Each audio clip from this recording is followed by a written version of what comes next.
झारखंड की राजधानी रांची में झारखंड आर्म्ड फोर्स के जवानों की दुर्गा पूजा अपने आप में अनोखी होती है। शक्ति के उपासक गोरखा समाज दुश्मनों से लोहा लेने के लिए नवमी के अवसर पर मां दुर्गा की विशेष पूजा करता है। इस दौरान मां को खुश करने के लिए फायरिंग के साथ सलामी दी जाती है। साथ ही मां के चरणों में 101 बकरों की बलि दी जाती है। महानवमी के अवसर पर जैप के जवानों के द्वारा मां के चरणों में 101 बलि दी जाती है। हर बलि के बाद मां को फायरिंग कर सलामी दी जाती है।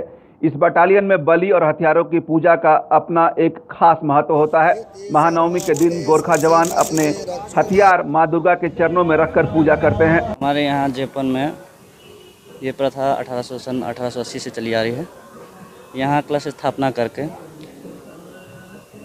नवमी के दिन में यहाँ पे बलि का कार्यक्रम होता है और इसी तरह से निरंतर हमें माँ का आशीर्वाद मिलता रहता है और हमारे बटालियन को और समस्त वासियों को यहाँ पे आशीर्वाद बना रहता है। गोरखा समाज में हथियारों की पूजा और बलि की परंपरा 1880 से ही चली आ रही है। गोरखा जवानों के हथियारों की पूजा के पीछे ऐसी मान्यता रही है कि गोरखा या नेपाली संस्कृति पुरातन समय से ही शक्ति के उपासक रहे हैं। ऐसे में बलि की प्रथा प्राचीन काल से ही चली आ रही है और अब ये इनकी संस्कृति का हिस्सा बन गई है। जवानों के मन में विश्वास है कि शक्ति की देवी मां दुर्गा की पूजा करने से वे हर जगह जवानों की रक्षा करती हैं। इसलिए वे हर पूजा में मां दुर्गा को बलि अर्पित करते हैं और उनके सम्मान में फायरिंग करते हैं। नवरात्रि का पर्व जो है वो विशेष महत्व रखता है। इनकी एक पद्धति है जिसके अनुरूप पूजा की जाती है।